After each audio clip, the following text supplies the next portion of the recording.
Awesome. Thanks, Robin, and thanks, GlinTech and Atlassian for hosting us today. Does clicker work? Cool.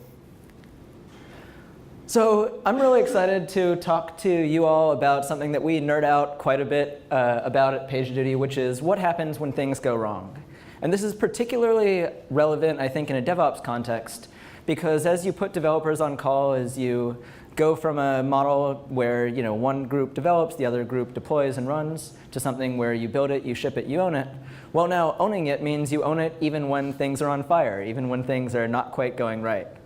And so I want to talk about some practices that we've seen over our customer base in the last 7 years of building this product about how teams can most effectively respond to incidents, particularly the really major ones. Raise your hand if you've ever had an outage.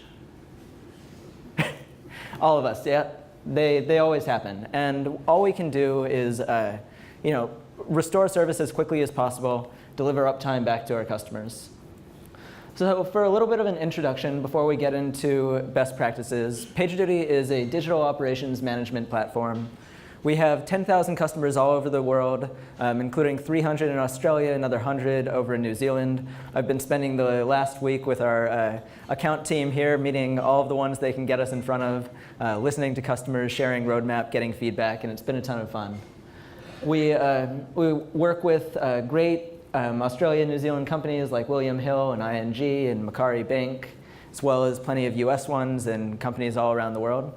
And we really work with teams of all sizes, from 1-, 2-person small little dev shops to giant multi-billion-dollar multinational companies. And we see in this a lot of different incidents happen. Processing billions of events a year, we see about 100 million incidents come through our system, and we see who takes the longest to resolve them, who resolves them most effectively. We get data from our product. We get a lot of anecdotal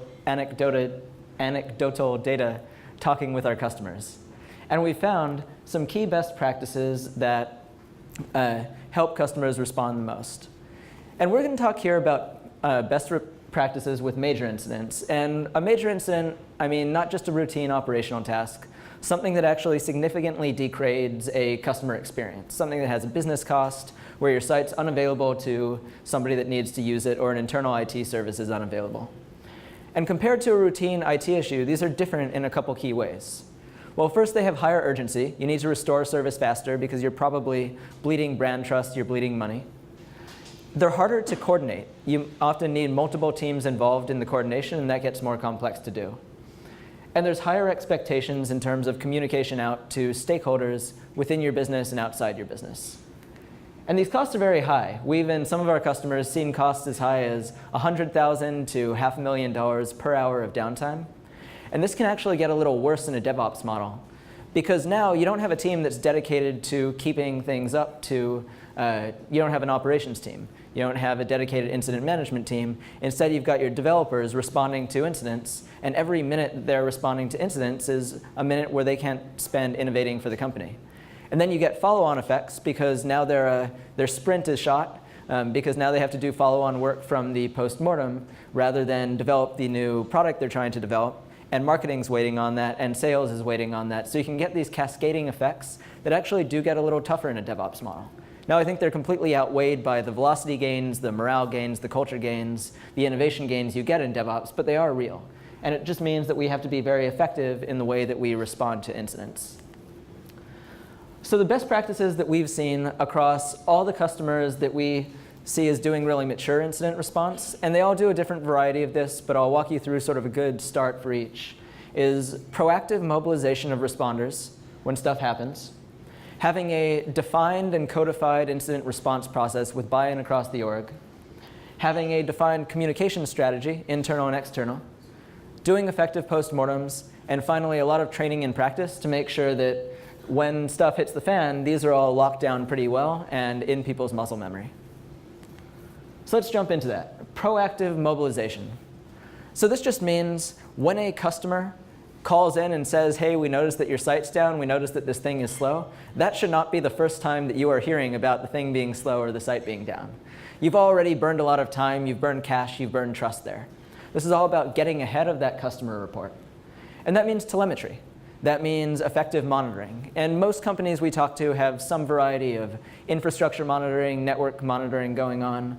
But the most effective ones are monitoring their services from different angles. So they'll have an application performance monitoring, often synthetics or real user monitoring, something that gets as close as possible to the real user experience of that product. If you're a global company, you may need this in different areas of the world because your response time in one country may be very different than your response time in the country where your data center is or where your AWS region is. And most companies we talk to can't actually measure, when we start out, all the things they wish they could measure from the customer experience. But it's the kind of thing where you can start with what you'd love to measure, do a gap analysis, and then work with us. We can work with GlinTech to understand, OK, what are the solutions that you could put into your stack to give you better visibility into not just what you can monitor today with your tools, but what you want to monitor. What really represents something is wrong for the customer. And ideally, what represents when something's about to be wrong for the customer, because we want to catch it as early as possible. So once you've got monitoring dialed in, you want to have automatic mobilization notification of your responders. You don't want the sort of thing where somebody in a NOC is eyeballing a bunch of emails or staring at a graph on the wall trying to understand whether the line is going in the right way or not, and then having to, say, call down an Excel list or send an email to a listserv and somebody replies all, hey, does anybody have it? And then somebody else replies all, yes, I've got it. You want this all automated, including escalations, including fallbacks. And this was actually the early core of our product and a place where we've specialized for many years. So in the PagerDuty platform, you're able to create a service which represents something that a DevOps team would own. Could be a shopping cart, could be an application. And then you can monitor it from different directions. So you can monitor it with New Relic, Pingdom, Splunk, Nagios, all pointed at that service. Then when a monitoring tool detects something on that service, it'll run through an escalation policy. It'll go through a primary on-call. And there's many different ways to rotate, daily, weekly, follow the sun, cascading things where you start a week primary, then you go a week secondary, and customizable timeouts that say, OK, we're giving the primary on-call 2 minutes to respond to this, then it's going to their backup. And we often see these things actually go up the management chain, so the VP engineering or maybe even the CEOs at the top of the chain, which is a place that nobody really wants to get to. So people are very aggressive about making sure they acknowledge it. Or if it does happen, it happens about once and no more than once. So this is our approach to this. And this is all about not doing the monitoring so much, but once you have that telemetry dialed in, how do you automatically get that first responder on the line? So your responders gotten the notification, they've triaged the issue, they understand, oh, this isn't a routine issue, this is a major incident. I need more help here. So we do a lot of research, studying, practice on major incident response process. We actually brought in trainers from the Federal Emergency Management Agency in the States and leaders in emergency response there to train us on what are the best ways to coordinate multiple people in what we call a high-tempo, high-consequence situation. Things are moving fast and the stakes are very high. And the process we use is one that we've seen most customers use in some variety, where you have these very established roles in the response. We have an incident commander, and they run the call, they run the response. They're responsible for continually moving this process forward. On the call, our incident commander actually outranks everybody in the company, including their boss's boss, their CEO. Not as a person, but in that role. They're calling the shots on what solutions we're going to try, how we're moving forward, what we're saying yes to, what we're saying no to. They're supported by a deputy, who's basically their general backup, the scribe who's taking notes as things are going on, and usually liaisons. So maybe a customer liaison and a stakeholder liaison, sometimes combined into one role that manages communications with anyone in the business and outside. And then working with all of them, we've got our subject matter experts. So these are all the different on-calls from the relevant teams. We try to be as surgical and precise as possible with this. We run into a lot of customers where their solution to major incident response is call a conference bridge with 200 people. And they basically have teams measure mean time to innocence, which is how long it takes you to get your team excused from the conference call, which we see as something that is not fun for anybody on that call, makes the response take much longer, is ultimately inefficient. So in our perspective, you should know your process for different types of issues, know exactly the subject matter experts you need, and recruit them and only them. And then once you're actually in this response process, it looks a little different than your stand-up meeting or maybe your touchy-feely sprint retrospective or other processes that we have in daily development life. So conversation tends to be short. It tends to be to the point. We try to cut out extraneous conversation from what we say. We do task assignment driven by that incident commander. And tasks are going to be assigned to one person and only one person. It's not, hey, can anybody do this? It's you're the mobile on-call. Can you do this task and get back to me in 5 minutes? We also don't really seek consensus. So if somebody on the call has an idea for how to solve a problem, they'll make the proposal. The IC will poll for a strong objection. Strong objection means if you think this is going to burn the house down, yes, let's talk about it. But if you just think that we're weighing a few different OK options, let's pick one and go. Often in a response like this, it's going to be cheaper and faster to try something, learn it doesn't work, and then try something else, then sort of get paralyzed by analysis and not be able to make a decision. And so that's the IC's role, is to constantly be pushing towards resolution and pushing towards decision. So we can't necessarily, within the platform, support the cultural, organizational aspects of this. There's a lot of training and internal alignment that has to be produced. You have to make sure if you are going to have an IC that outranks the CEO, that the CEO's bought into that, hopefully bought into that beforehand. But what we can support is assembly of this response team. And so we use a capability called response plays to basically dial in the exact right response team, including responders and stakeholders, for any sort of situation. So you can say, OK, this situation needs an IC, a scribe, a customer liaison, database on-call, network on-call. And then as a responder, I get that initial notification. And I can say, oh, this is a Sev 1. One click can actually do it from my mobile app as well. And it'll recruit this whole team. It'll show me a status of who's responded, who hasn't, do I have a scribe on the call. And we can add more responders as necessary. OK, next practice is communication strategy. And this is another one that you need to have defined, locked down before the incident happens, but it's separate than the response. The last thing that you want when you've got a team of people trying to fight a fire, trying to restore service, is somebody from sales or the executive team or the support team barging into the war room or the conference call, asking for a status update, asking when this thing is going to be resolved. It's disruptive to the team. It makes the response take longer. It adds more chaos to something that's already pretty chaotic. But these are other people in the business with their own needs. They need to know when uptime's coming, and they need a defined place where they can consume that information. So this process, as a stakeholder, how do I understand the status of an incident, has to be said and agreed to by the organization ahead of time. So internally, we solve this 2 different ways. As part of that incident that we recruit the response team to, we also have native stakeholder functionality. So you can subscribe people, subscribe a team to the incident. You can subscribe the exec team if it's a high priority incident. You can subscribe the sales team if the demo environment is busted. And then the communications liaison can push updates outwards. At the same time, maybe you also want a pull model, and there you can have a chat room like incident updates, which is separate than incident war room, where people can go to get kind of a curated view of how this incident's progressing. And we use both internally for our own incident response at Pagerduty, and we hear many of our customers do as well. So we've recruited our team. The incident commander with that incident response team has driven our incident to resolution. We've updated our stakeholders. Now we get to the end of it. And here's where we want to do a post-incident review or a post-mortem. And there's a lot of different tooling you can use to do this. We'll walk through some of the tools that we have. But basically, with a post-mortem, you're trying to establish what went wrong, what went well, what didn't go so well, how can we improve our system and our process to be better in the future. You will notice here that I did not say, how do we find the root cause?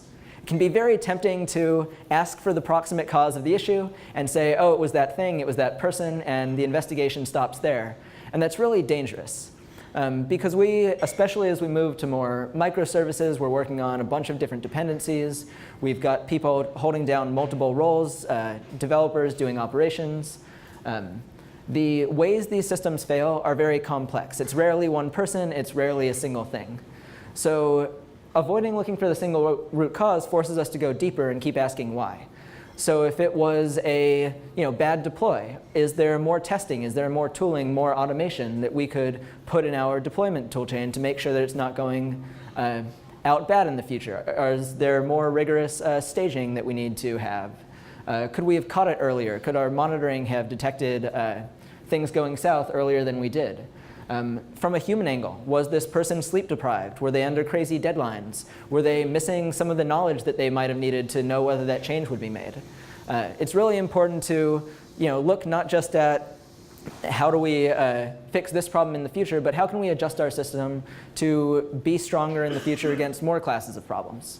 If Bob accidentally did the bad deploy this time, well, maybe Bob won't do it again, but Sally might or Tim might. How can we build a system that makes it safe for developers to feel confident deploying to production and knowing things won't break? Another piece about keeping things blameless is you'll find that when people are scared that they'll be blamed for something going wrong, they are much less likely to volunteer information and enthusiastically participate in the post-mortem process. If I'm scared that me admitting that I had a role in this is going to get my hand slapped, I might volunteer less information, and we as a team might get less of a complete view of what went on. So keeping this very blameless and transparent is, we've seen, very key to making it actually effective and coming out with action items that make the system stronger and aren't just checkboxes, yes, we did the post-mortem. In terms of tooling in the platform, this is our post-mortem builder. We heard from customers that they were spending a lot of time copying and pasting information from different sources to assemble the timeline of what happened. And so we built a tool that lets you look at, for a time range, all the different PagerDuty incidents that happened, as well as all of the different chat messages that may have happened in HipChat, in Stride. And then you can basically pick the ones that were most relevant to that response. You can assemble them into the timeline. You can annotate them, add some context, and then spend a little time reflecting on some questions about what went well, what didn't go well, and then publish it out. And we've heard that this doesn't take care of the real introspection about, OK, how do we need to get better as an organization? But it does at least make more efficient some of the tedious work of copying and pasting things from different sources. So to put it all together, from a PagerDuty platform perspective, we've got a monitoring system. It's detecting that something is not right with the world. And it's going to notify an initial responder, maybe send her a push notification, an SMS, and she'll look at that alert. She'll look at some different context she has available to her. She'll determine, is this something I can fix on my own, or is this more of a major response? If so, we triage, we mobilize that team based on the response level that it is.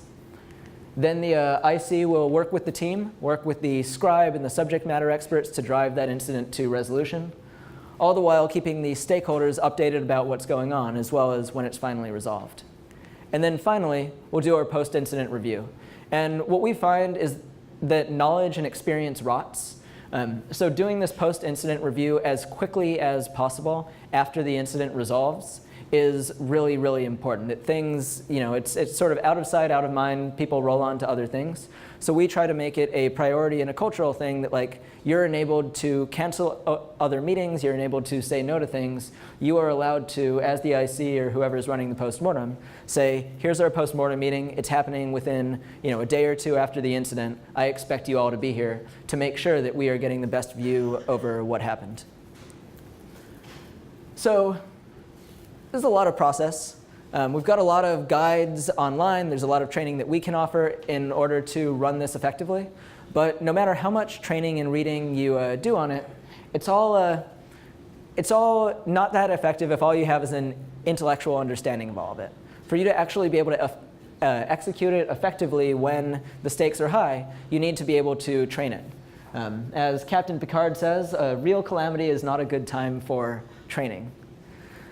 So we run training for incident response in a few different ways. We actually have a formal incident response training internally and one that we run with customers, where we start out learning the process, role-playing, even playing some games. There's this fun game called Keep Talking and Nobody Explodes, where one person's looking at a screen of a little bomb with some wires that needs to be defused, and another person can't see the bomb, but they're the incident commander, and they have to check for information and give instructions to solve it. And we play that and we make it, we sort of mess with the people doing it. We make it more and more stressful. We talk over them. We do crosstalk. And we're training that skill of organizing other people when you don't have access to all the information and things are really stressful. So we make it a game. We put it into muscle memory. We get this process down. We get the etiquette in the way of talking down. And then we start to raise the stakes. So the next level is our Failure Fridays. They've been running these every Friday since I've been there. So 200 times since I've been there and probably many more before. And this is every Friday at around 11 a.m. Pacific. We get in a war room, actually 2 of them, one in SF, one in Toronto, some folks remote as well. And we take down the system in some creative way. So we simulate a network outage. We reboot some boxes. We simulate load. We simulate an Amazon availability zone being down. And one thing we're testing is our systems. I mean, one of the outcomes we want to see is something bad happened and nothing went wrong. There was no detectable impact even in a load test or staging environment. But just as much, we're testing our process. So we run these like a formal incident response. We have an IC, we have a scribe. We review what went well, what didn't go well after. We're priming our process here. We're rotating in new ICs. We're having people shadow. We're getting the sense of how this works so that when something does actually go wrong, we can treat it like just another Failure Friday, and we're not adding more stress to an already stressful situation. People do this in totally different ways. I mean, I know Google, Facebook, some of the people at the bleeding edge, they'll do company-wide, crazy, aliens have landed nuclear apocalypse scenarios across their entire infrastructure, and they take days, probably weeks, preparing it. It runs for an entire day. We see people do like quarterly game days, monthly game days. We believe that frequency is really helpful, so keeping this fresh in the mind is a really good thing. But we have basically seen that everybody that's got a very effective, mature incident response process is using some form of engineered failure and rigorous training before they actually run it for real. So to recap what we went through today, we had proactive mobilization. There should be an automatic path from signal to response, and your signal should represent something about the customer experience. Defined process. You want to know who's going to serve in what role during the response, who's accountable for what, who does what, how does this all work? Communication strategy. Anybody who's not part of the response needs to know where they can go for information and when they can expect that information. Postmortems. Not looking for root causes, looking for all the causes, looking for building a more resilient system, and keeping it blameless, keeping it transparent. And then finally, practicing the crap out of it until you're very, very good at it, and you can run it on instinct when these things actually happen, and you're controlling everything that can be controlled, and focusing all your brain energy on the pieces that are a little harder. So what I'll leave you with here is, as you can probably tell, we really do nerd out on this stuff. We take our entire incident response process, pages and pages and pages, and we actually open source it online at response.pagerduty.com. It includes the way we do incident roles, the way we designate severity levels, the way we do our postmortems. You're welcome to take it, fork it, remix it, pull request against it. If there's things you like or don't, reach out to us, please. You can find us on at Pagerduty, the corporate Twitter handle, or personally at DShack. We love to talk and hear what's working for people, what's not. And we can absolutely, us and GlinTech both, answer any questions you have about deeper dives into any of these areas, whether it's what's the right monitoring stack for better understanding the customer experience, to what could incident response roles look like for my organization, to how do we organize this all with chat, CI/CD, other tools in our chain, Jira, our ticketing tools for follow-ups. We've got a lot of customer experiences, and we love to share them. And that's about it for me. So do we have time for any questions? Absolutely. Awesome. Basically what I mean there is, a very frequent way that, that you might have an incident caused is a poison deploy, right? Somebody deploys a bad piece of code, and it crashes the application. And it's easy to look at that being the root cause for the incident going. There was a bad deploy that caused the incident. And what I mean by continuing to ask why is we look at all the different reasons that bad deploy might have gone out. So it may be that we had inadequate testing or inadequate automation where we had code we could have put in that would prevent the bad deploy from going out. Or even if we look at the human angle, there may be things about that person's situation in terms of their training, in terms of their state of fatigue. Maybe they had been paged 4 times the night before and were not in a good state to actually make a decision, where we can look at them not as the person that caused the bad thing to happen, but as an opportunity for us to make our human system stronger, care for them more, make sure that we prioritize, maybe giving people a half day off if they were paged the night before. And so that's what I mean by sort of not stopping at that original root cause, doing postmortems. Does that make sense? Yeah, we look for as many causes as possible. We just avoid designating one thing as the root cause.